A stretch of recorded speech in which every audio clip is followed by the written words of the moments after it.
నమస్కారం. సనాతన ధర్మ వ్యాప్తిలో భాగంగా ఆధ్యాత్మిక పరమైన విషయాలను మీ ముందుంచే చిరు ప్రయత్నం చేస్తున్నాము. ఇలాంటి మరిన్ని వీడియోస్ కోసం మన ఛానల్ని సబ్స్క్రైబ్ చేయండి. అలానే పక్కనే ఉన్న బెల్ ఐకాన్ని క్లిక్ చేయండి. ఈ వీడియో కనుక మీకు నచ్చినట్లయితే లైక్ చేయండి, కామెంట్ చేయండి, షేర్ చేయండి. ధన్యవాదములు.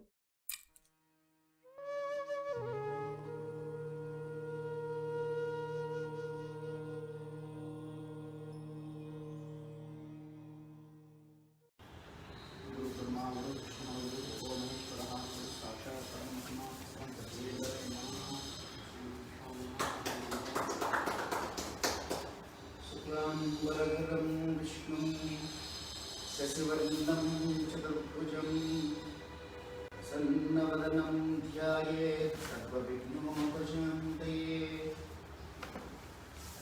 आवदामपहर्तारं दातारं शुभसम्पदां लोकाभिरामं श्रीरामं भूयो भूयो नमामि।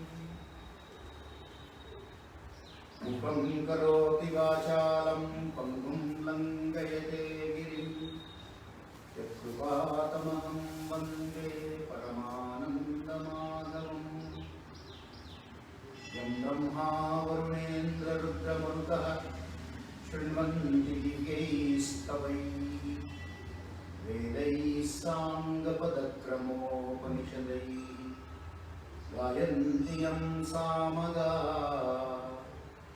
ध्यानावस्थिततद्गतेन मनसा पश्यन्ति यं योगिनां यस्यां तान् सुरासुरगणाः देवाय तस्मै नमः। वसुदेवसुतं देवं कंसचाणूरमर्दनं देवकी परमानन्दम् कृष्णं वन्दे जगद्गुरुम्। श्रुतिस्मृतिपुराणानाम् आलयं करुणालयं नमामि भगवत्पादशङ्करं लोकशङ्करम्। गुरुर्ब्रह्मा गुरुर्विष्णुः गुरुर्देवो महेश्वरः गुरुः साक्षात् परब्रह्मा तस्मै श्री गुरवे नमः। कृष्ण चैतन्य स्वरूपమైనటువంటి సభకు నమస్కారం. భగవద్గీతలోని జ్ఞానయోగం గురించి మనం విషయం అర్థం చేసుకునే ప్రయత్నం చేస్తున్నాం. సాంఖ్యయోగము ముందు విషాదయోగంతో ప్రారంభమై సాంఖ్యయోగానికి వచ్చి ఆ తర్వాత భగవంతుడు కర్మయోగాన్ని ఉద్దేశించి మళ్ళీ ఇప్పుడు జ్ఞానయోగం చెప్తున్నారు. సాంఖ్యయోగం కూడా ఆత్మజ్ఞానానికి సంబంధించినటువంటిదే, జ్ఞానయోగం కూడా ఆత్మజ్ఞానానికి సంబంధించినటువంటిదే. మనం దాన్ని మన భాషలో చెప్పాలంటే ఒక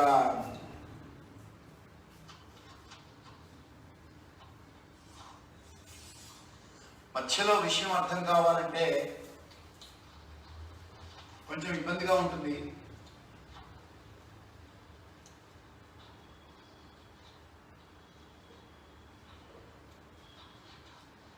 అందువల్ల కొద్దిగా మనం గత వారం ఏం చెప్పుకున్నామో ఒకసారి చూస్తే అక్కడి నుంచి మనం అందుకొని వెళ్ళవచ్చు.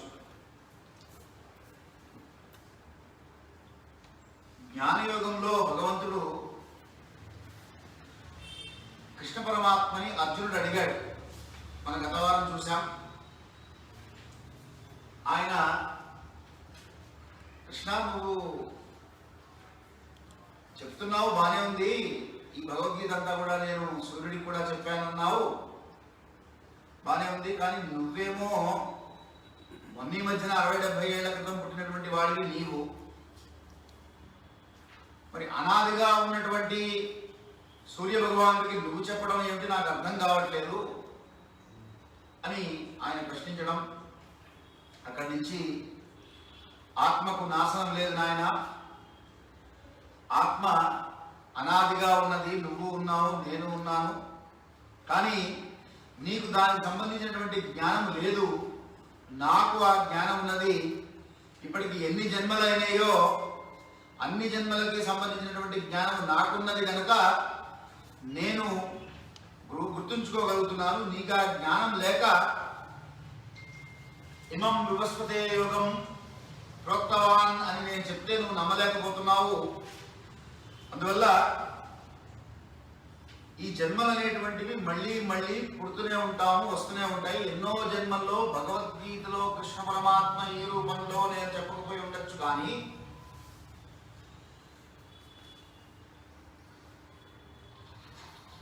అర్జునుడిగా నువ్వు ఈ దేహంలో ఉండకపోయి ఉండొచ్చు, కానీ కృష్ణుడుగా నేను ఈ దేహంలో ఉండకపోయి ఉండొచ్చు, కానీ గతంలో చెప్పి ఉన్నాను. బహూనాని అవ్యతీతాని జన్మాని తవార్జున. కాబట్టి అర్జున నీకు చాలా జన్మలు వచ్చాయి, నాకు వచ్చాయి. అర్జున అన్నప్పుడల్లా అక్కడ మనం గుర్తుంచుకోవాల్సింది మన పేర్లు. కాబట్టి మనకి చాలా జన్మలు వస్తూ ఉన్నాయి. అందుకనే పునరపి జననం పునరపి మరణం పునరపి జనని జఠరే శయనం ఇహ సంసారే బహుదుస్తారే కృపయా పారే పారిమురారే భజ గోవిందం భజ గోవిందం గోవిందం భజ మూఢమతే అన్నారు శంకర భగవత్పాదులు వారు. ఎందువలనంటే జన్మ దుఃఖం, జరా దుఃఖం, ఛాయా దుఃఖం, పునః పునః. మళ్ళీ పుట్టాలి అంటే చాలా దుఃఖంతో కూడుకున్నటువంటి విషయం అది.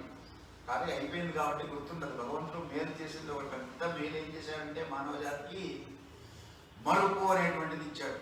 ఒకసారి గుర్తుంచుకోండి, ఈ మరుపు అనేది కనుక లేకపోతే మన జీవితంలో వచ్చినటువంటి కష్టకాలములన్నీ కూడా మనిషిని కృంగదీస్తాయి.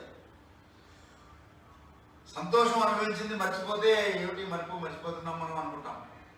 కానీ ఆ మరుపు అనేది లేకపోతే ప్రతి వాళ్ళతో కష్టం ఉంటుంది, ప్రతి వాళ్ళతో దుఃఖం ఉంటుంది. కుటుంబ సభ్యులతోనే దుఃఖము కష్టం అనుభవిస్తూ ఉంటాం. అవి కనుక గుర్తున్నాయి అంటే వాళ్ళతో సరిగ్గా నడవలేము. కాబట్టి మరుపు అనేటువంటిది భగవంతుడు ఇచ్చినటువంటి వరం. ఆ వరం వల్ల మనకు అసలు జ్ఞానమే ఉండదు.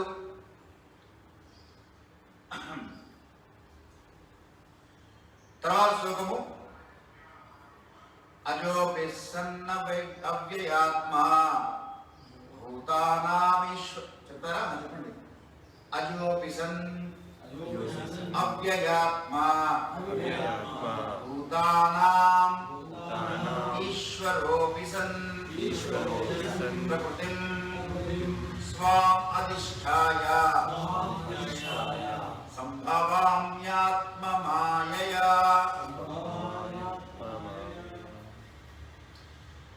అజోపి అంటే పుట్టుక లేనటువంటి వాడిని, జరామరణంలో కలిగినటువంటి వాడు మానవుడు, అది లేనటువంటి వాడు పరమాత్మ. కాబట్టి పుట్టుక లేనటువంటి వాడిని అయ్యుండి కూడా అవ్యయాత్మ, అవ్యయం వ్యయం వ్యయమైపోయింది అంటుంటాం. వ్యయం అంటే ఖర్చవడం.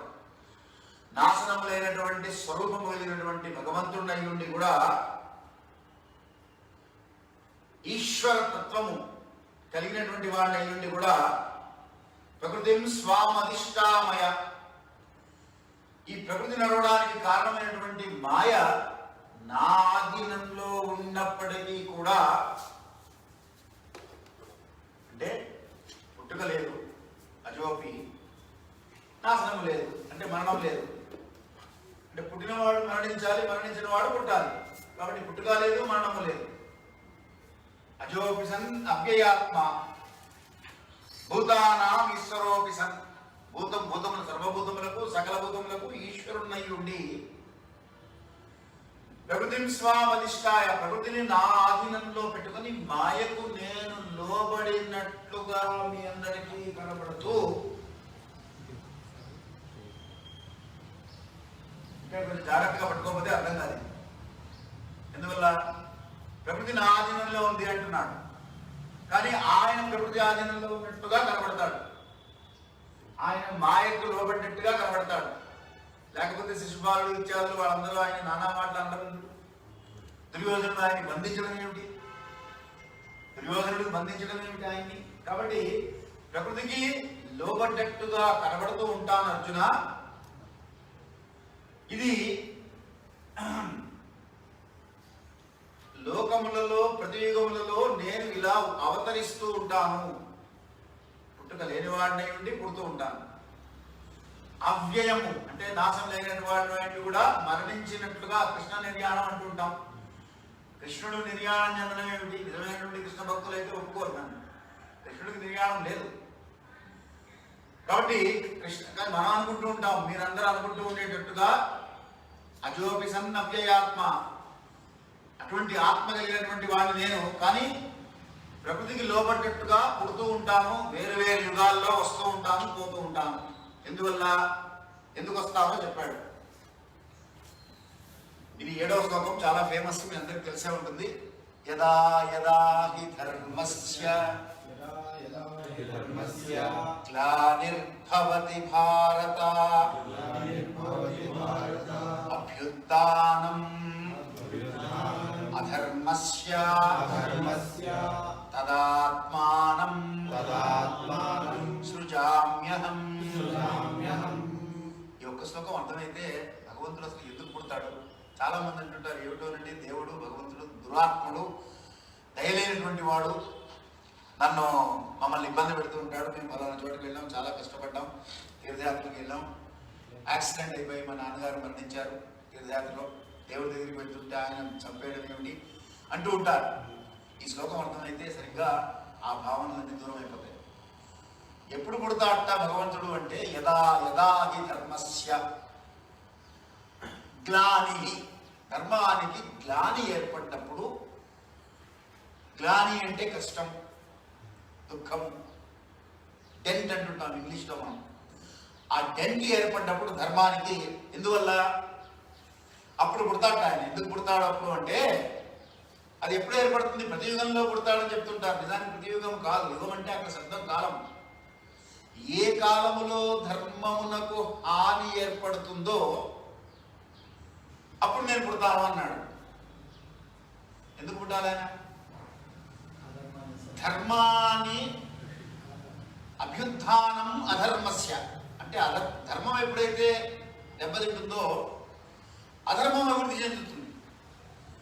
ధర్మానికి జ్ఞాని ఏర్పడ్డప్పుడు అధర్మం పెరుగుతుంటుంది. అధర్మము ధర్మం అంటే ఏమిటి? ఇప్పుడు ధర్మము అంటే ఒక ఆర్డర్, ఒక నియతి, ఒక వే ఆఫ్ లైఫ్, ఒక జీవన విధానం.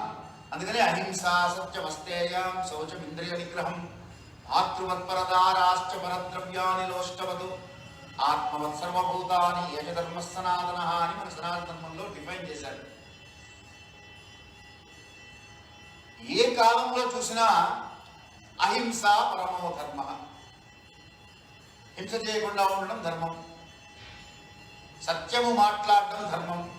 కొంతమంది అంటుంటారు త్రేతాయుగంలో సత్యం మాట్లాడారండి, ఇప్పుడు సత్యం మాట్లాడితే జీవించలేమో అని. అబద్ధం చెప్పమని వాళ్ళు ఆవిడకి చెప్పమని వెళ్ళాయని చెప్తాడేమో చూద్దాం. అంటే తన ప్రవర్తనను తాను సమర్థించుకోవడమే తప్ప సత్యము మాట్లాడడం అనేటువంటిది ఆనాటి నుండి ఈనాటి దాకా అదే ధర్మం. దానికి కాలంతో పరిమితి లేదు. అమెరికాలో కూడా సత్యమే మాట్లాడాలి, ఇండియాలో కూడా సత్యమే మాట్లాడాలి. సౌదీ అరేబియాలో అబద్ధం మాట్లాడచ్చండి రూల్ ఉందని ఎవరన్నా చెప్తారా? ఎక్కడికి వెళ్ళినా సత్యమే పలకాలి. ఏ కాలంలో అయినా సత్యమే పలకాలి. చిన్నప్పుడు అబద్ధాలు చెప్పచ్చు, పెద్ద అయిన తర్వాత చెప్పకూడదు, లేదా చిన్నప్పుడు నిజమే చెప్పాలి, పెద్ద అబద్ధాలు చెప్పచ్చు అని ఏ శాస్త్రంలో కూడా ఉండదు. కానీ మానవుడు ఏం చేస్తాడంటే ఆశకు లోబడి, అంటే మాయకు లోబడి మానవ సమాజం అంతా కూడా ఒక ప్రవృత్తిలో వెళ్ళిపోతుంటుంది. వెళ్ళిపోయినప్పుడు ఉద్ధరించడం కోసం తాను అవతరిస్తాడు. భగవంతుడివి మనం పుట్టేది కర్మల ఆధారం చేసుకుని మన జన్మలు వస్తూ ఉంటాయి. భగవంతుడు పుడితే తల్లిదండ్రుల మూలంగా పుట్టక్కర్లేదు. మత్స్యావతారము, కూర్మావతారము, వరాహావతారం చూసాం. ఇవన్నీ కూడా వామనావతారం పుట్టిందంటే వామనావతారంలో పుట్టడమే 16 ఏళ్ల వాడుగా పుట్టాడు ఆయన. కాబట్టి భగవంతుడు తనను తాను సృష్టించుకొని అవతరించడం అంటే దిగి రావడం, దిగి వస్తాడు. ఎందుకు దిగి వస్తాడు? ధర్మాన్ని నిలబెట్టడం కోసం దిగి వస్తాడు. ధర్మాన్ని ఎందుకు నిలబెట్టాలి? ఎందుకంటే ధర్మమే భగవంతుడు కనుక, ధర్మస్వరూపమే భగవంతు స్వరూపం కనుక. రామో విగ్రహవాన్ ధర్మ సాధుసత్య పరాక్రమ అన్నారు. అంటే రాముడు ధర్మ స్వరూపుడు అంటున్నాం. నిజానికి ధర్మమే భగవంతుడు, ధర్మానుష్ఠానమే భగవద్ అనుష్ఠానం, ధర్మాచరణయే భగవంతుడు చూపినటువంటి మార్గంలో ఆచరించడం. అందువల్ల ధర్మం ఎక్కడ దెబ్బతింటుందో అక్కడ దైవానికి చోటు లేకుండా వెళ్ళిపోతుంది.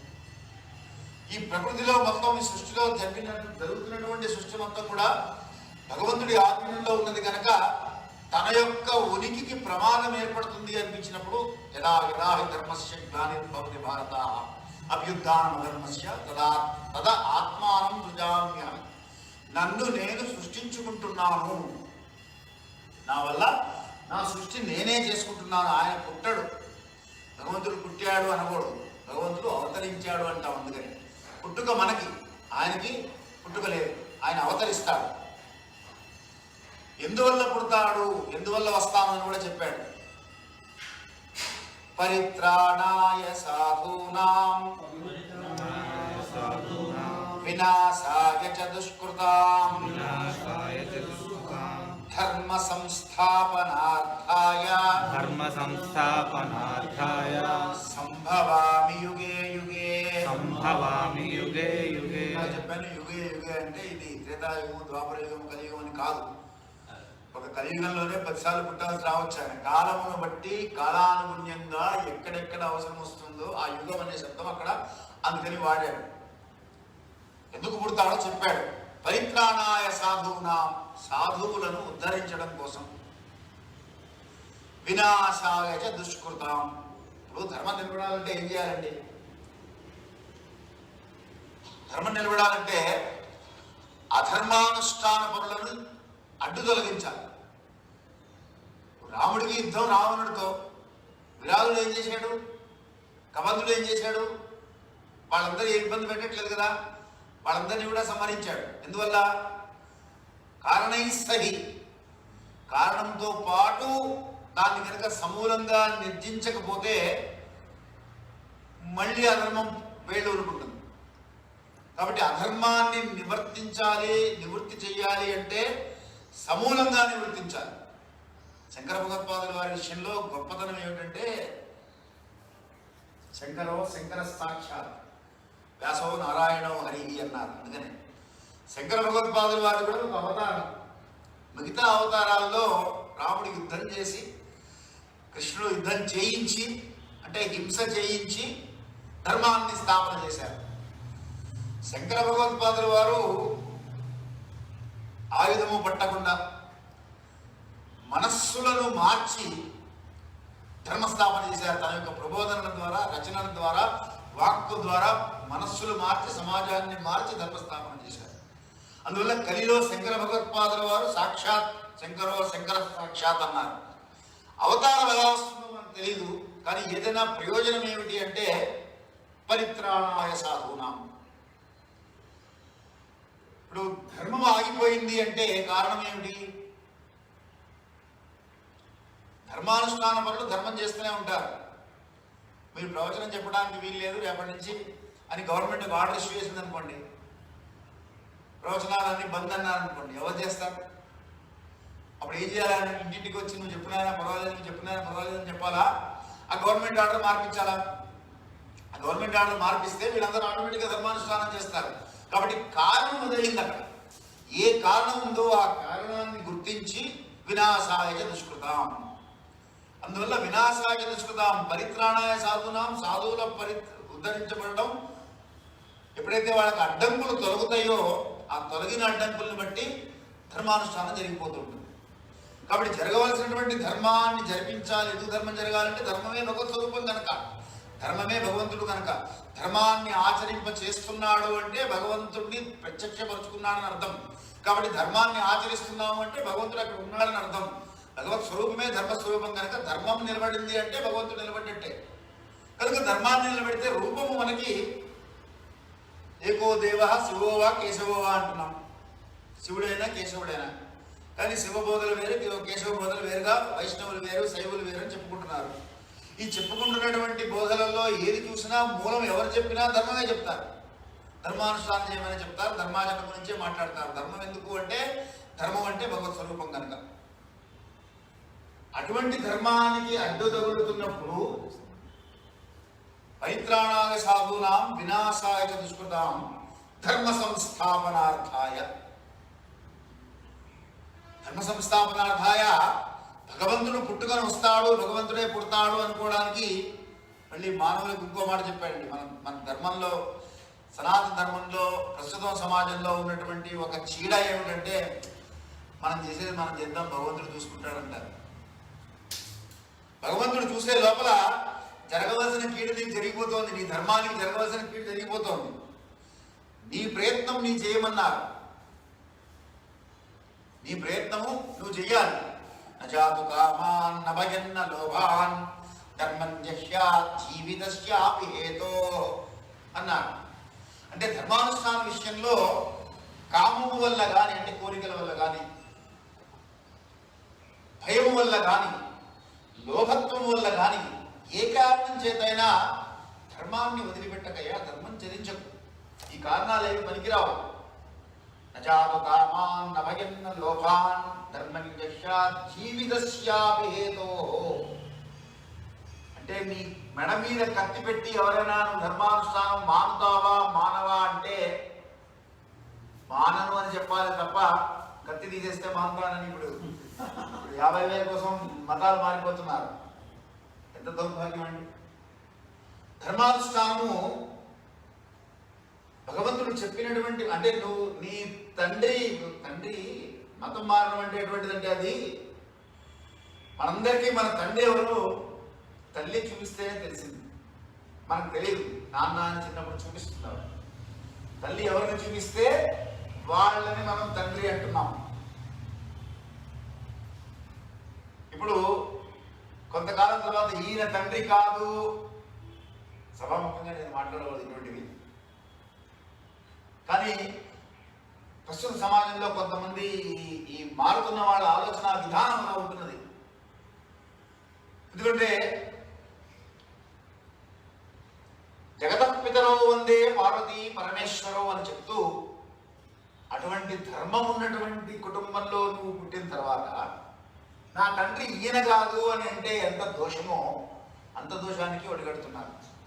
దానికి ప్రభావం, ధన ప్రభావం, ఏదో ప్రభావం, కానీ ధర్మం చెప్పిన మాట ఇది. అందుకని అహింస పరమో ధర్మ అన్నారు కదండి. కాబట్టి హింస చేయకుండా ఉండాలి అంటే ధర్మహింస తదైవచారి కూడా ఉంది రెండో వాక్యం. దాంట్లో ధర్మానికి ఎక్కడైతే గ్లాని ఏర్పడుతుందో అవసరమైతే హింస చెయ్యి అని కూడా చెప్తున్నాను. ఈ రెండో పార్ట్ దాచిపెట్టారు. దాచిపెట్టి అహింస పరమో ధర్మ అని మాత్రం దాన్ని వ్యాప్తి చేశారు. మంచిదే, అహింస నీ ధర్మానికి ఎప్పుడైతే నీకు, అంటే ఇప్పుడు నీ జోలికి రానంత వరకు నువ్వు ఊరుకోవాలి. నీ తండ్రిని ఎవరన్నా దూషిస్తే ఊరుకుంటే నువ్వు అసమర్థుడివి. అలాగే నీ ధర్మాన్ని ఎవరన్నా దూషిస్తే ఊరుకోకూడదు. నీ ప్రయత్నం నువ్వు చెయ్యగా ఆ ప్రయత్నం సఫలీకృతం కానప్పుడు భగవంతుడు దిగి రావాలి తప్ప భగవంతుడే చూసుకుంటాడులే వదిలేస్తే నువ్వెందుకు, నీ జన్మెందుకు? నీకు జన్మించాడు భగవంతుడు, నీ సాయి శక్తిలో నువ్వు ప్రయత్నం చెయ్యి. ఎందుకంటే భగవంతుడు ప్రతిదానికి దిగి రాడండి. భగవంతుడు భూమి మీద చూస్తుంటాడు ఎవరు ఇటువంటి ఆలోచనలు కలిగినటువంటి వారు అని. ఆయన పని ఏమిటి? అందరికీ మంచి చేయాలి, ఆయన పని అది. కాబట్టి అది ఎవరి ద్వారా చేయాలి? రక్ష చేయాలంటే భగవంతుడు, నేను ఇప్పుడు ఉదాహరణకి ఒక ఆయన మునిగిపోతున్నాడు నీళ్ళల్లో, భగవంతుడా నన్ను కాపాడు అన్నాడు. ఆయన ససంగ చక్రం సంక్రీడకుండలో దిగిరాడు. ఆ సమయానికి ఒక దొంగ పడేస్తాడు అక్కడ. ఆ దొంగ పట్టుకుని ఈయన కొట్టుకొస్తాడు. ఇప్పుడు భగవంతుడు ఆ సమయానికి ఆ దొంగ అక్కడికి ఎలా కొట్టుకొచ్చింది అంటే ప్రవాహంతో వచ్చింది అంటాడు. బోర్డు అనేటువంటి వాడు ప్రవాహం ఉన్నంత మాత్రాన దొంగ కొట్టుకురావాలని లేదు. భగవంతుడు నిన్ను కాపాడాలనుకున్నాడు కాబట్టి ఆ సమయానికి నీకు దొంగ పంపించాడు. ఆ దొంగ రూపంలో భగవంతుడు వస్తాడు. ఎవరికి ఎప్పుడు ఎక్కడ ఎలా అందించాలో తన సహాయ సహకారాలు వాళ్ళకి అప్పుడు అక్కడ అలా అందిస్తాడు తప్ప తన స్వరూపంతో వచ్చి చేయవలసింది ఏముండదు. ఇప్పుడు మనకి ఆకలిస్తుంది, అన్నం పెట్టాలి, నేను వచ్చాను కూర్చున్నాను నన్ను చూడంటే ఆకలి తిరుగుతుందా? ధర్మం యొక్క లక్షణం ఎటువంటిది అంటే శారీరక ధర్మములు. ఆకలిస్తే అన్నం తినాల్సిందే, నిప్పులో చేయబడితే కాలుతుంది, అవన్నీ ధర్మాలు. సో ప్రకృతి ధర్మాలు ఎలా అయితే ఉంటాయో, శారీరక ధర్మాలు ఎలా అయితే ఉంటాయో, వాటన్నింటినీ నడిపించాలంటే ఆయన తన వైభవాన్ని అంతటినీ కూడా ప్రదర్శించి ధర్మాన్ని స్థాపన చేయాలి. ఆ ధర్మ స్థాపన కోసం యదా ధర్మస్య గ్లానిర్భవతి భారత, ఎప్పుడెప్పుడు వస్తాడో చెప్పాడు. పరిత్రాణాయ సాధూనాం వినాశాయ దుష్కృతాం ధర్మ సంస్థాపనార్థాయ సంభవామి యుగే యుగే. మళ్ళీ పుడుతూ ఉంటాను అంటే ఏమిటి? ఇమం వివస్వతం ప్రోక్తం, సూర్యుడికి నేను చెప్పాను, అప్పటి నుంచి ఇప్పుడు నీకు చెప్తున్నాను. మళ్ళీ 5,000 సంవత్సరాలు అయిపోయింది. 5,000 సంవత్సరాల్లో మళ్ళీ ఇదంతా కూడా భగవద్గీత అంటే ఎవరో మరణించినప్పుడు వినవలసిన, చనిపోయిన శవాన్ని వినిపించే ప్రయత్నం చేస్తున్నటువంటి ఈ సమాజంలో ఇవాళ మళ్ళీ భగవద్గీత అందరికీ చెప్పవలసిన అవసరం ఉన్నది కనుక మనం ఈ జ్ఞానాన్ని ప్రారంభం చేశాం.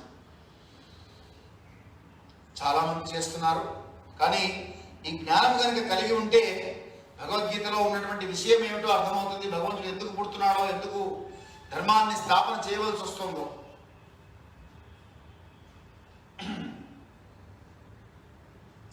తర్వాత శ్లోకము 9th శ్లోకం. జన్మ కర్మ చ మే దివ్యం ఏవం యో వేత్తి తత్వతః త్యక్త్వా దేహం పునర్జన్మ నైతి మామేతి సోర్జున. జన్మ కర్మ చ మే దివ్యం ఏవం యో వేత్తి తత్వతః. ఈ జన్మ, నా యొక్క భగవంతుడి యొక్క జన్మలు ఎందుకు కలుగుతున్నాయి, ఆయన చేసే కర్మలు ఎందుకు చేస్తున్నాడు అని కనుక తెలుసుకున్నటువంటి వాడు పునర్జన్మ ఉండదు. అది గ్రహించినటువంటి వాడికి పునర్జన్మ ఉండదు. అంటే ఏమిటి? యదా ధర్మస్య గ్లానిర్భవతి భారత అభ్యుత్థానం ధర్మస్య తదాత్మానం సృజామ్యహం అనేటువంటి శ్లోకాన్ని కనుక అర్థం చేసుకుంటే ఇంకా వాడికి పునర్జన్మ ఉండదు. భగవద్గీత అంటే అర్థం కావట్లా. ఈ ఒక్క శ్లోకం అర్థమైతే వాడికి పునర్జన్మ ఉండదు. అర్థమైంది అనిపిస్తూ ఉంటుంది మనకేంటంటే అది విన్నప్పుడు అర్థమైంది అనిపిస్తూ ఉంటుంది. తర్వాత రేపు గుర్తుంచుకోవాలి దాన్ని, రేపు దాని భావన, దాని ఉద్దేశం గుర్తిస్తే అప్పుడు అర్థమైనట్టు. కాబట్టి ప్రయత్నం చేద్దాం. ఆ ఆలోచన మననం చేస్తుంటే కానీ గుర్తుండదు. అందుకని మననం చేస్తూ ఉండాలి. దాని ఫలితం చెప్పాడు ఆ శ్లోకం యొక్క. అయితే ఎటువంటి వాడి గురించి అంటే, ఎటువంటి వాడికి ఆ తత్వం అర్థమవుతుందో చెప్తున్నాడు తర్వాత శ్లోకంలో. జ్ఞాన యోగంలో 10వ శ్లోకం ఇది. వీతరాగ భయ క్రోధ మన్మయా మాముపాశ్రిత బహవో జ్ఞాన తపసా భూతామద్భావమాగత.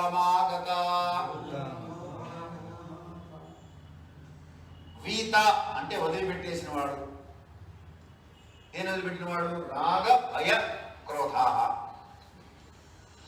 అనురాగము, భయము. అయితే అనురాగం ఉంటుంది. అంటే అనురాగం ఎక్కడ వస్తుంది? కోరిక ఉన్నప్పుడు అనురాగం వస్తుంది. ఆ రాగము, ఆ కోరిక మీద ఆ రాగం ఏర్పడుతుంది. ఎప్పుడైతే ఆ రాగం ఏర్పడిందో అది పోతుందేమో అని భయం ఏర్పడుతుంది.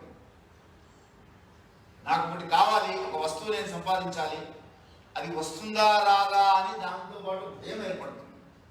అది నేను కావాలి అని కోరుకున్నాను కాబట్టి, ఒక ఇష్టమైనటువంటి వ్యక్తి వచ్చారు, వస్తే మా చిన్నతనంలో మా ఇంటికి ఎవరైనా వస్తే ఎన్ని రోజులు ఉంటామని అడిగేవాడు. 2-3 సార్లు చూసి మా నాన్నగారు చెప్పారు, అడగకూడదు నాన్న, తప్పు అని. ఎందుకు అడిగేవాళ్ళం అంటే, చుట్టాలు వచ్చారు, సరదాగా ఉంది ఇంట్లో, ఈ ఆనందం ఉంటుంది కదా, వెళ్ళిపోతుందేమో, ఎన్ని రోజులు ఉంటారో ముందే తెలుసుకోవడం అన్నమాట, ఎన్ని రోజులు ఉంటారని. ఇప్పుడు వెళ్ళిపోతున్నారు, లేకపోతే అలాగే ఉన్నారు, అలాంటి ప్రశ్నలు వస్తుంటాయి. ఆనందంతో చిన్నదనంలో తెలియక, అంటే తెలియకుండానే ఏమవుతుందంటే, ఏదైతే ఆనందం పొందుతున్నామో ఆ ఆనందానికి అనుబంధంగా భయం ఉంటుంది వెనకాల. ఈ ఆనందం పోతుందేమో అని. అందుకనే భవ్యేరోగ భయం, కులేత్యుతి భయం, విద్యే భయం, విద్యేవాద భయం అని భోగాలను అనుభవించేటువంటి వాడికి రోగం వస్తుందేమో అని భయం ఉంటుంది. కులేచ్యుతి భయం. కులే అంటే గ్రూప్స్. ఇక్కడ సమాజంలో ప్రస్తుతం ఉన్నటువంటి కులాలు కావు. ఒక గ్రూప్ ఏర్పడింది అంటే ఆ గ్రూప్ డిస్ట్రిబ్యూట్ అయిపోతుందేమో అని భయం ఉంటుంది. విత్తే నృపాల భయం. డబ్బున్న వాడికి ఇన్కమ్ ట్యాక్స్ వాడు ఎప్పుడు వచ్చి పట్టుకుంటాడో అని భయం ఉంటుంది. ఎప్పుడు ఆ లేనివాడు హాయిగా నిద్రపోతాడు, ఆ ఉన్నవాడికి మాత్రం ఎప్పుడు టెన్షన్ ఉంటుంది, ఆ భయం ఉంటుంది. దాని మనుషులు ఫోన్ మోగిందంటే చాలు ఎవరు చెప్పారో ఏమిటని చూస్తుంటాడు. కాబట్టి విద్యే నృపాల భయం, విద్యే వాగభయం. విద్య ఉన్నటువంటి వాడికి పండితుడికి ఓడిపోతానేమో అని భయం ఉంటుంది ఎప్పుడు లోపల. కాబట్టి ఈ భయం అనేటువంటిది ప్రతివాడికి ఎప్పుడైతే కోరికతో పెట్టుకున్నాడో ఆ కోరికతో పాటుగా భయం ఏర్పడుతుంది. కాబట్టి ఏం వదిలిపెట్టాలి? రాగ భయ, రెండింటిని వదిలిపెట్టాలి. కోరిక వదిలిపెట్టాలి, భయాన్ని వదిలిపెట్టాలి. వీతరాగ భయ క్రోధ, ఈ రెండు కాకపోతే ఏమవుతుందంటే అది కోపంగా మారుతుంది. కోరిక సాధించుకోలేదు, శేషగిరి చెప్తే పని చేయలేదు అని కోపం వస్తుంది. ఇప్పుడు ఆ పాపం ఎవరిది? ఆ శేషగిరి చేయాలనే కోరిక ఉంది కాబట్టి, శేషగిరి చేయలేదు కాబట్టి శేషగిరి చేయలేదు అనేటువంటి కోపం వస్తుంది. శేషగిరి చేయాలనేటువంటి కోరిక లేదనుకోండి, అప్పుడు శేషగిరి మీద కోపమే రాదు.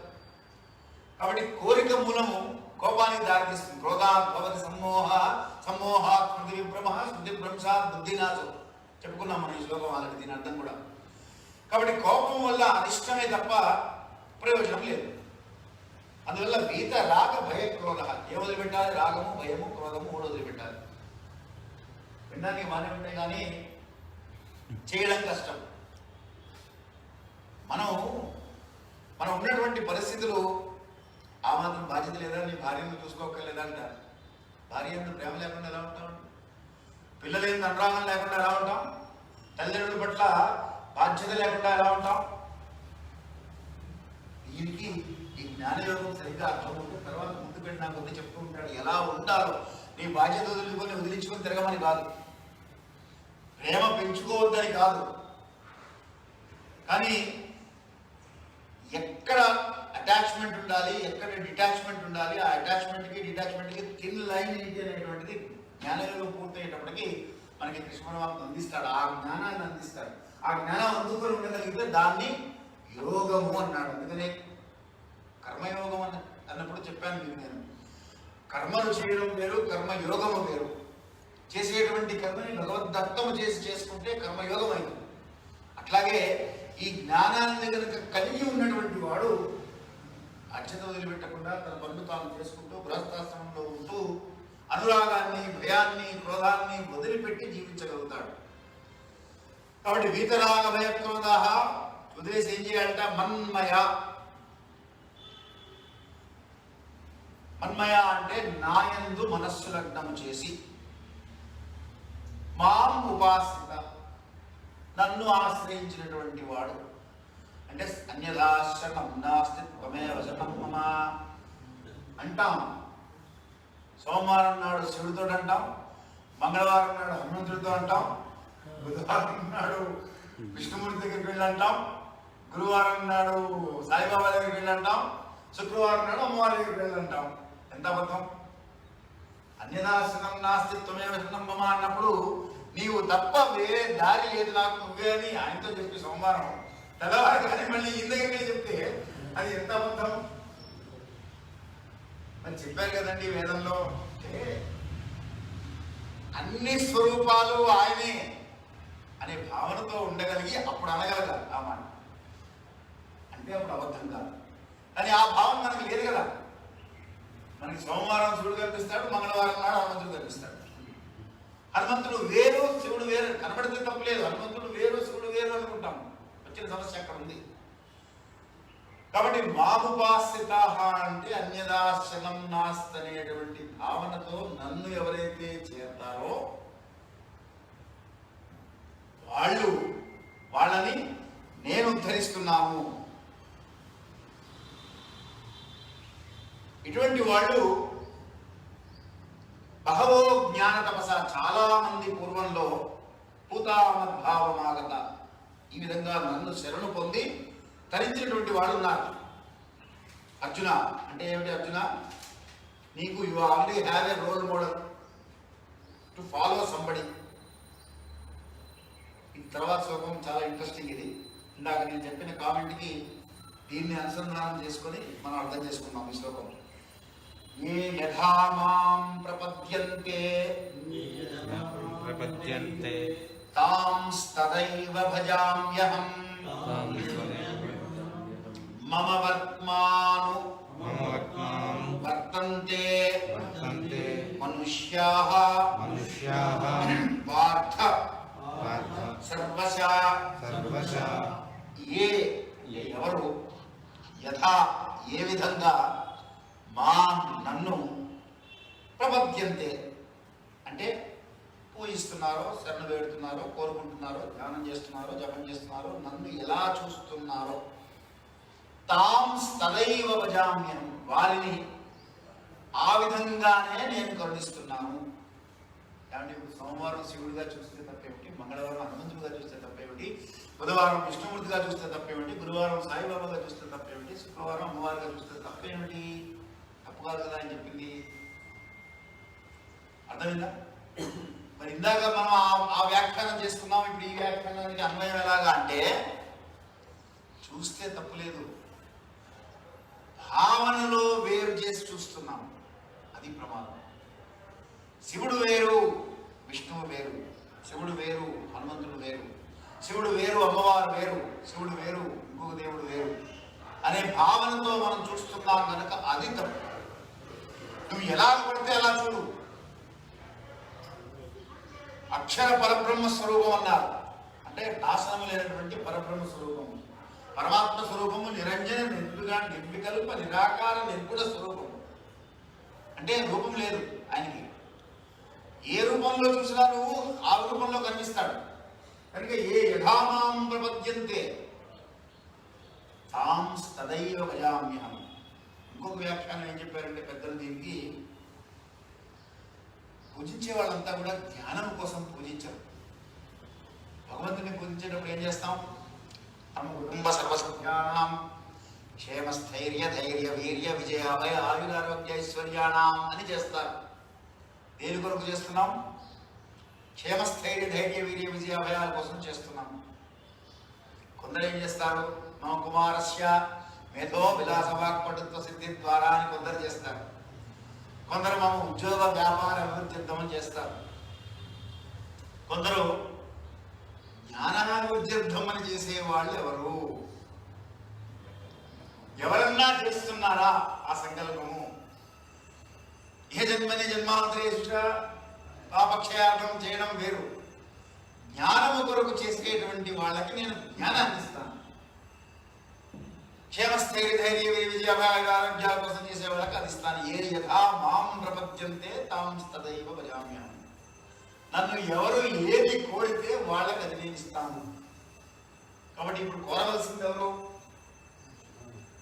మనమే కోరుకోవాలి. ఏం కోరాలి? అందుకనే భగవంతుడి దగ్గరికి వెళ్తేటండి, దేవాలయానికి వెళ్తే ఒకటే నమస్కారం చేయంటారు.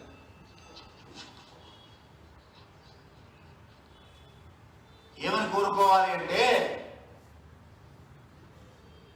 దేహాంతే సాయుధ్యం, తవ సాయుధ్యం అనొచ్చు. కైవల్యం. యావజ్జీవన పర్యంతము కూడా నీ సేవ చేసుకుంటూ జీవనం గడుపుతూ అయిపోయిన తర్వాత నీ సాయుధ్యాన్ని ప్రసాదించు స్వామి అని దేవాలయంలో కోరాలి. మనం ఎన్నిసార్లు దేవాలయాన్ని పెడుతున్నాం, ఏం కోరుతున్నాం? ఒకసారి ఆలోచిస్తే నువ్వు ఏది కోరితే అది ఇస్తాడు. కాబట్టి భగవంతుడిని మనం ఏం కోరాలి అనేటువంటిది నిర్ణయించుకోవాల్సింది మీరే, నేను కాదు అని చెప్తున్నాడు ఆయన. నువ్వు ధర్మార్థై ప్రాప్నుయాత్ ధర్మమర్థార్థై చార్థమాప్నుయాత్ కామాన్నవాప్నుయాత్ కామే ప్రజాప్నుయాత్ ప్రజా అని విష్ణు సహస్రనామంలో కూడా మనం చెప్పుకుంటాం. ధర్మమును కోరేటువంటి వాడికి ధర్మాన్ని ప్రసాదిస్తున్నాను, అర్థమును కోరేటువంటి వాడికి అర్థం అంటే డబ్బే కాదు, ఐహికమైనటువంటి విషయాలన్నింటినీ కూడా అర్థంతో పోలుస్తారు. ప్రజాతీజాప్నుయాత్ ప్రజా సంతానాన్ని కోరేటువంటి వాడికి సంతానం ఇస్తున్నాను.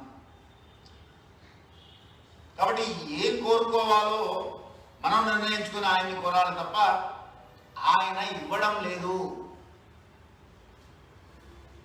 ఇప్పుడు ఆయన మనకి ఏమిచ్చాడు అంటే మనం ఏమడిగితే అది ఇచ్చాడు. అలా అని ఒక ఆయన ఇలాగే వెళ్ళాక భగవంతుని ప్రసన్నం చేసుకుని నేను ఏది ముట్టుకుంటే అది బంగారం కావాలన్నాడు. తలాస్తున్నాడు, వెళ్ళిపోయాడు. ఆనందంగా ఇంటికి వచ్చాడు. ఓళ్ళంత డబ్బు ఉంటుంది, ఇప్పుడు నాకు ఇబ్బంది లేదన్నాడు. వచ్చి కుర్చీలో కూర్చున్నాడు, కుర్చీ కాస్త బంగారం అయిపోయింది. ఆనందపడిపోయాడు, ఈ కుర్చీ బంగారం అయిందని. సరే వెళ్ళి గోడ ముట్టుకున్నాడు, గోడంతా బంగారం అయింది, ఇల్లంతా బంగారం అయిపోయింది. సంతోషించాడు బాగా. సరే అమ్మాయి కాస్త మంచినీళ్ళు పట్టురా అన్నాడు. వాళ్ళ అమ్మాయి మంచినీళ్ళు పట్టుకొచ్చింది. ఆ గ్లాస్ పెట్టుకున్నాడు, బంగారం అయిపోయింది. ఇదేంటి బంగారం అయిపోయింది అని చూడు బంగారం అయిన చేతిలో పెట్టాడు. పెట్టేటప్పుడు ఆ చేయి దాకింది ఆ అమ్మాయికి. ఆ అమ్మాయి కాస్త బంగారం అయిపోయింది. ఇప్పుడు కూతురు కాస్త బంగారం విగ్రహంగా మారిపోయింది. పట్టుకొని ఏడుస్తున్నాడు కూతురు. ఏమైందని భార్య వచ్చింది. చూడు బంగారం అయిపోయిందని భార్య ముట్టుకున్నాడు. ఆవిడ బంగారం అయిపోయింది. దురాశ దుఃఖానికి చేటు. కాబట్టి భగవంతుడు ఏమడగాలో బాగా ఆలోచించుకొని అడగమంటారు. అందుకని యథా యోగ్యం తదా కురు అని అడగమన్నారు శంకర భగవత్పాదుల వారు. నువ్వేం అడగయ్యా, ఆయనకు తెలుసు నీకేమి ఇవ్వాలి. నువ్వు అడగడం మొదలెడితే ఇలాగే ఉంటుంది. ఇంకొక ఆయన ఇలాగే భగవంతుడిని పాపం దరిద్రంలో ఉన్నాడు, డబ్బులు ఇబ్బందిలో ఉన్నాయి, కష్టంలో ఉన్నాడు. కానీ ఏం అడగాలో తెలియక భగవంతుడు ప్రత్యక్షంగానే నేను బాగా డబ్బులు లెక్క పెడుతూ ఉండాలి, ఎప్పుడు నాకు అంత డబ్బు ఉండాలి, ఎప్పుడు లెక్క పెడుతూ ఉండాలి నేను అన్నట్టు రాస్తూ ఉన్నాడు. ఆయన క్యాషియర్ అయ్యాడు. బ్యాంకులో క్యాషియర్ ఎప్పుడు డబ్బులు లెక్క పెడుతూ ఉంటాడు. కోట్లు ఉంటాయి ఆయన దగ్గర. ఆయన సాయంత్రం ఎటువంటి ఉండదు. నువ్వు అన్యాయం చేసావు, నన్ను మోసం చేసావు, నా తెలివితేటలు నీ ముందు ఏం పనికి వస్తాయి, నువ్వు ఇలా మోసం చేస్తావని అన్నది మళ్ళీ భగవంతుని ధ్యానం చేశాక మళ్ళీ ప్రత్యక్షమయ్యాడు. నేననే ఏం జరిగినాను, నేను ఇలా అడిగితే నువ్వు నన్ను క్యాషియర్ చేసావు, నేను కోటీశ్వరుని చేయమంటే నువ్వు క్యాషియర్ చేసావు, నువ్వు నేను ఇలా అడిగావు.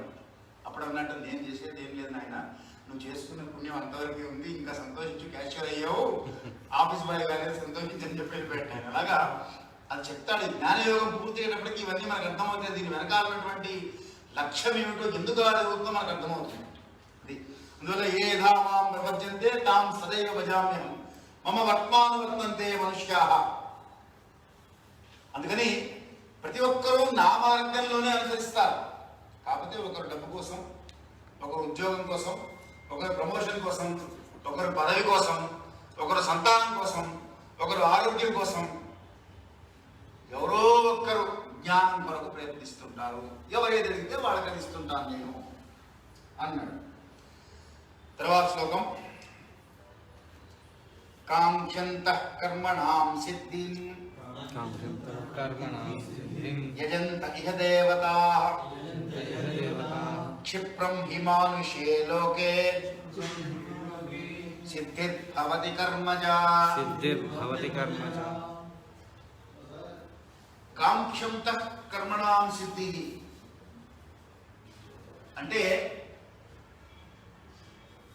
కోరికలతో మనుషులు కాంక్షంతః కర్మణాం సిద్ధిం, వాళ్ళు చేస్తున్నటువంటి కర్మలన్నీ కూడా సిద్ధిస్తూ ఉండడం కొరకు యజంత అంటే యజ్ఞం చేస్తుంటారు, పూజ చేస్తుంటారు. ఇహ దేవత, దేవతలందరినీ, ఎవరిని? ఇంద్రాది దేవతలందరినీ కూడా పూజిస్తూ ఉంటారు. అందువల్ల ఆటోమేటిక్గా వాళ్ళకి ఆ దేవతలందరూ కూడా అనుగ్రహిస్తారు. క్షిప్రం హి మానుషే లోకే, వెంటనే దేవతలందరూ అనుగ్రహిస్తుంటారు. సిద్ధిర్భవతి కర్మజ, జ్ఞానము మాత్రము దేవతలు ఇవ్వలేరు. ఎవరు ఇవ్వాలి? కృష్ణ పరమాత్మ ఒక్కడే ఇవ్వాలి అని ఈ తర్వాత శ్లోకం ఉంది. ఇది కూడా చాలా ఇంపార్టెంట్. మీరందరూ చాలా వినే ఉంటారు. చాలా మిస్టేకెన్, మిస్రిప్రజెంటెడ్, మిస్ఇంటర్ప్రిటెడ్, మిస్రెడ్, మిస్అండర్స్టూడ్ శ్లోకం ఇది. Okay, mark my words carefully. ఎన్ని మిస్లు ఉన్నాయో అన్ని మిస్లు ఉన్నాయి దీంట్లో. ఎందుకంటే మీ అందరికీ శ్రద్ధగా పట్టుకోవాల్సినటువంటి శ్లోకం ఇది. చాతుర్వర్ణ్యం మయా సృష్టం గుణకర్మ విభాగశః తస్య కర్తారమపి మాం విద్యత్ కర్తారమవ్యయం. చాతుర్వర్ణం మయా సృష్టం, 4 వర్ణాలు ఉన్నాయి, నాచే సృష్టింపబడి ఉన్నాయి.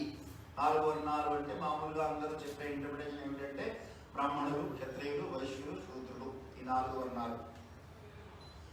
ఫస్ట్ పాయింట్ ఏంటంటే ఇక్కడ పంచమ జాతి అనేటువంటిది మధ్యలో వచ్చింది, ఇక్కడ లేదు, శాస్త్రంలో లేనటువంటి విషయం అది. పంచమ జాతి అనేటువంటిది 4 వర్ణాలు మాత్రమే ఉన్నాయి, అది తెలుసుకోవాలి ఫస్ట్ మనం. Point number 1. పాయింట్ నెంబర్ 2, ఈ 4 వర్ణాలు భారతదేశంలోనే ఉంటాయి. బ్రాహ్మణ, క్షత్రియ, వైశ్య, శూద్ర అనేటువంటివి అమెరికా వెళ్తే అక్కడ కనబడవు అంటుంటారు, తెలియకుండా మాట్లాడే సోకాళ్ళు మేధావులు. ఇది ఏమిటో చూద్దాం. ఆయన సృష్టి చేసింది ఏమిటి అంటే చాతుర్వర్ణ్యం మయా సృష్టం అంటే ఫస్ట్ క్లాస్, ఈ 4 క్లాసులు, 4 class of people. First class is బ్రాహ్మణులు, అంటే బ్రహ్మ జ్ఞానం కలిగినటువంటి వారు, అంటే నాలెడ్జబుల్ పీపుల్, అంటే ఇంటలెక్చువల్ క్లాస్. ఇంటలెక్చువల్ క్లాస్ ఇండియాలోనే ఉంటుంది, అమెరికాలో ఉండదు అంటే ఎంత వివేకమో. బ్రాహ్మణులు భారతదేశంలోనే ఉంటారు, వేరే దేశంలో ఉండరు అంటే అంత వివేకం. బ్రాహ్మణులు అంటే అప్పటి రోజుల్లో ఉన్నటువంటి జ్ఞానాన్ని బట్టి intellectual class. So intellectual class of the society ప్రతి సమాజంలో ఉన్నది, ప్రతి దేశంలో ఉన్నది.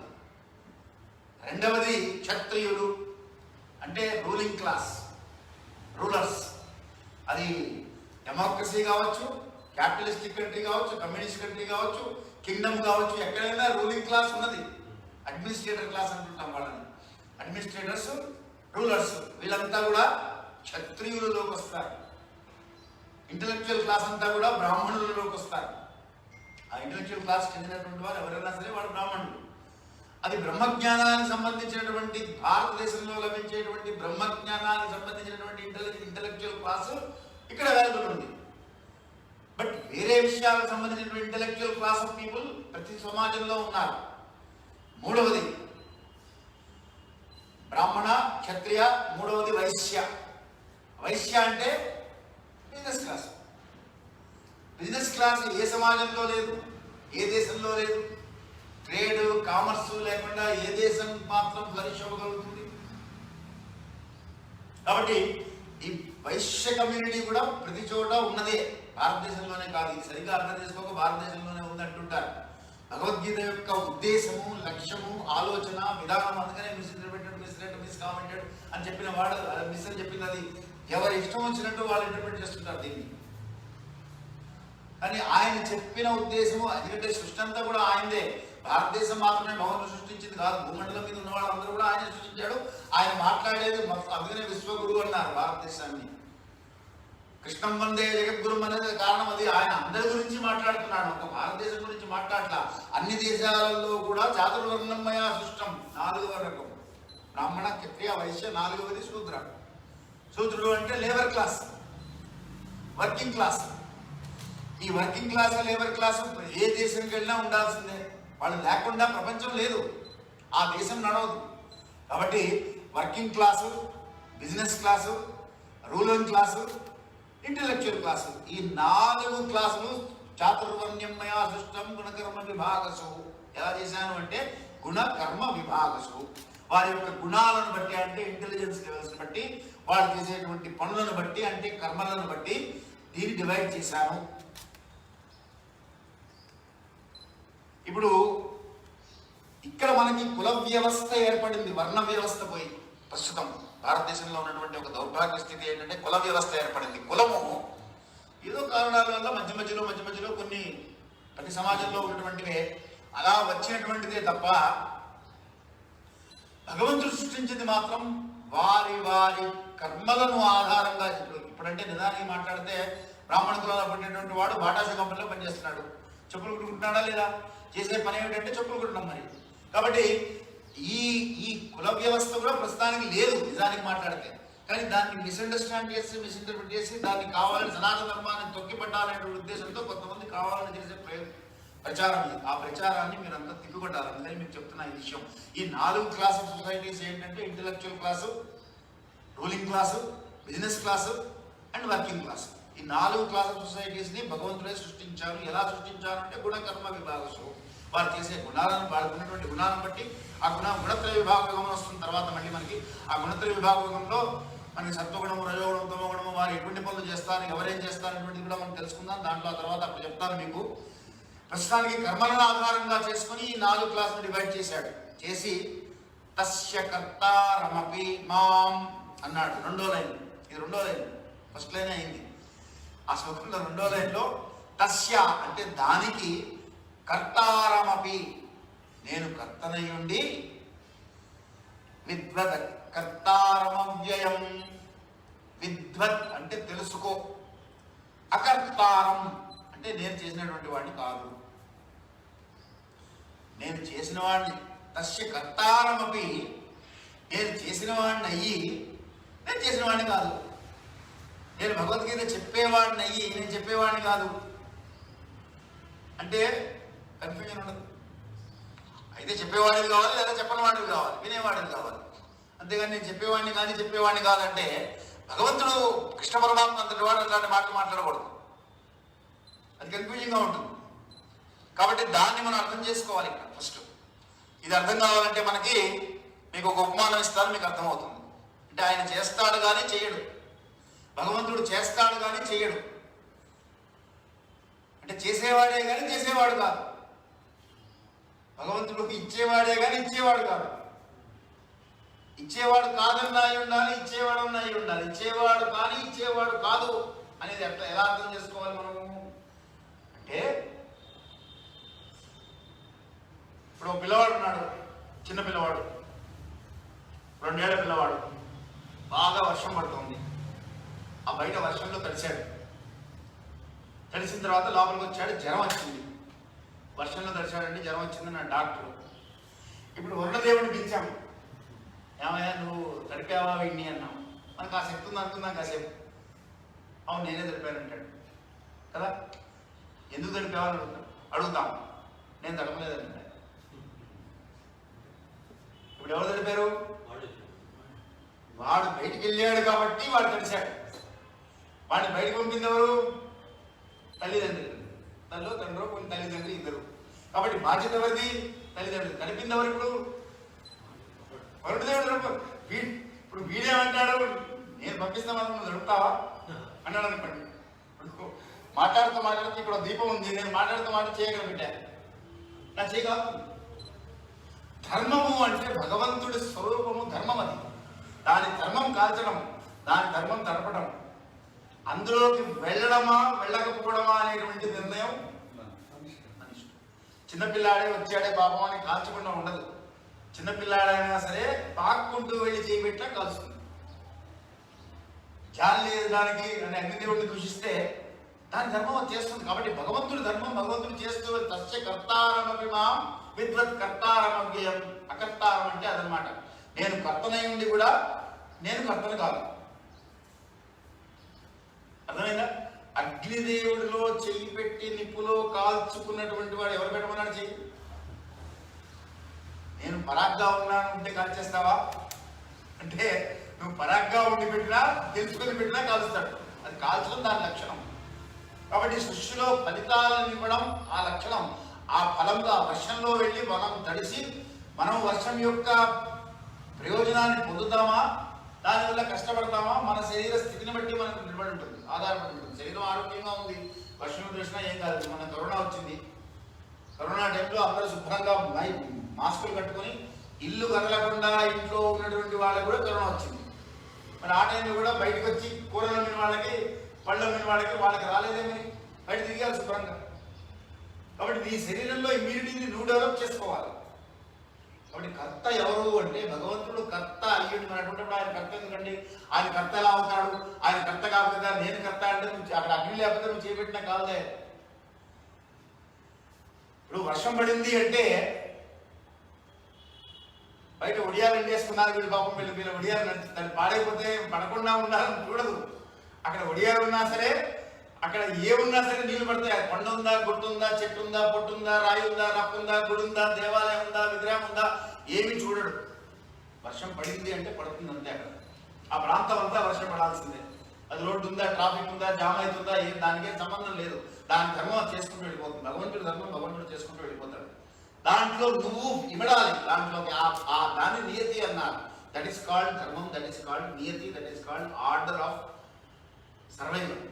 దాని ప్రకారంగా నువ్వు వెళ్లాల్సిందే. అర్జున ఇవన్నీ ఎందుకు చెప్తున్నాడు? యుద్ధం చేయమని చెప్పాడు కాబట్టి నీ ధర్మం ఏమిటో, నువ్వు క్షత్రియ ధర్మానికి చెందినటువంటి వాడు కాబట్టి, నువ్వు రూలింగ్ క్లాస్ చెందినటువంటి వాడు కాబట్టి, ఇక్కడ ధర్మము లేకుండా నిండు సభలో ద్రౌపది వస్త్రావరణం లాంటి దుర్మార్గమైనటువంటి పనులు జరిగేటువంటి స్థితిలో ఉన్నది కాబట్టి దాన్ని చెడగొట్టవలసిన, మార్పు చేయవలసిన బాధ్యత నీ మీద ఉన్నది కనుక నువ్వు యుద్ధం చేయాలి కనుక అర్జున నేను చేస్తాను అని నువ్వు అనుకోవద్దు, నువ్వే చేయాలి. అర్జున అంటే మనం చేయాల్సింది మనమే చేయాలి.